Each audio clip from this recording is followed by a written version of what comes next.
Bienvenue. Aujourd'hui, on se penche sur un truc assez fondamental en maths, non? Oui, les multiplications et divisions par 10, 100, 1000, et les puissances de 10 en général. C'est ça, on a une fiche visuelle là, très bien faite qui résume les règles. L'objectif, c'est de rendre tout ça plus intuitif. Démystifier un peu ces opérations pour que ça devienne quasi automatique. Exactement. Alors, on commence par quoi? La multiplication peut-être? Allons-y. Donc, la fiche le montre bien. Multiplier un nombre, que ce soit un entier ou un décimal, par 10, 100 ou 1000, Oui, eh bien, il suffit de prendre la virgule et de la décaler. vers la droite, D'un rang si c'est par 10, de 2 rangs pour 100, 3 pour 1000. c'est logique. Ça suit le nombre de zéros. Voilà. Et si jamais on n'a plus de chiffres, on complète avec des zéros. Bien sûr. Pour un entier, mettons 5630 fois 100, Mhm. deux crans vers la droite. Ce qui nous donne 563,00. On ajoute les deux zéros nécessaires. C'est ça. Ça a l'air bête, mais quand on fait du calcul rapide, ça aide. Ah, tout à fait.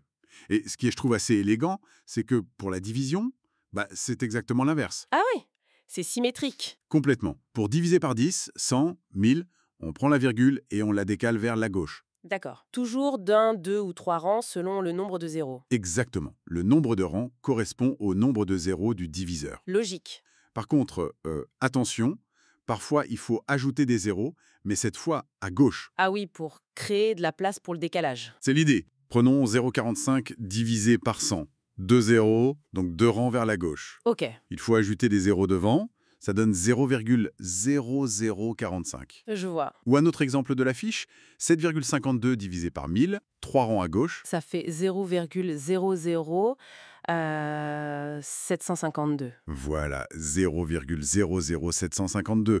Et même pour un entier, disons 463 divisé par 100, La virgule est après le 3 virtuellement. c'est ça. On la décale de deux crans vers la gauche. Donc 4,63. C'est ça, cette symétrie droite-gauche est vraiment la clé. C'est clair. Et j'imagine que ça ne s'arrête pas à 10, 100, 1000. Ça marche aussi avec les puissances de 10 plus générales, le fameux 10 puissance n, Absolument, la logique est la même, multiplié par 10 puissance n. où n est l'exposant, donc le nombre de zéros. Exactement. Multiplié par 10 puissance n, c'est décaler la virgule de n rangs vers la droite. Ok, comme 463 fois 10 puissance 2. Oui, 10 au carré c'est 100, donc on décale de 2 rangs à droite.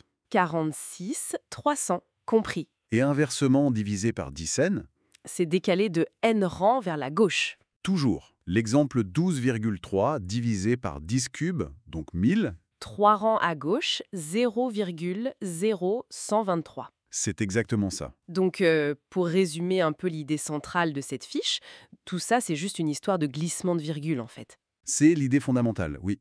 Droite pour multiplier, gauche pour diviser. Et le nombre de zéros, ou l'exposant n, nous dit de combien de crans on bouge. C'est ça. Et c'est puissant parce que ça vient directement de notre système décimal, la base 10. Ah oui, c'est lié à la structure même des nombres qu'on utilise. Tout à fait. Chaque décalage, c'est passer des unités aux dizaines, aux centaines, ou dans l'autre sens, aux dixièmes, centièmes. D'accord. Une fois qu'on a ce réflexe, ça dépasse les maths plus haut. Pour les conversions, c'est très utile. C'est vrai, ouais. Convertir des unités. Oui, des mètres en kilomètres divisé par 1000. Des grammes en kilos, pareil. Ou même calculer 10% de quelque chose. Ah oui, divisé par 10. Voilà. Ça simplifie beaucoup de calculs au quotidien, même mentalement. Oui, je vois bien l'utilité pratique là. Ça rend les choses plus fluides. Exactement. Bon, on arrive vers la fin.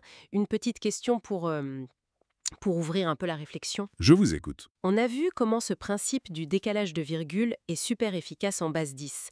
Mais est-ce qu'on pourrait imaginer un système similaire si on travaillait par exemple en base 2, le binaire de l'informatique, C'est une excellente question. ou en base 16, l'hexadécimal? Comment ça marcherait? Eh bien, le principe de décalage lié à la multiplication ou division par la base existerait toujours.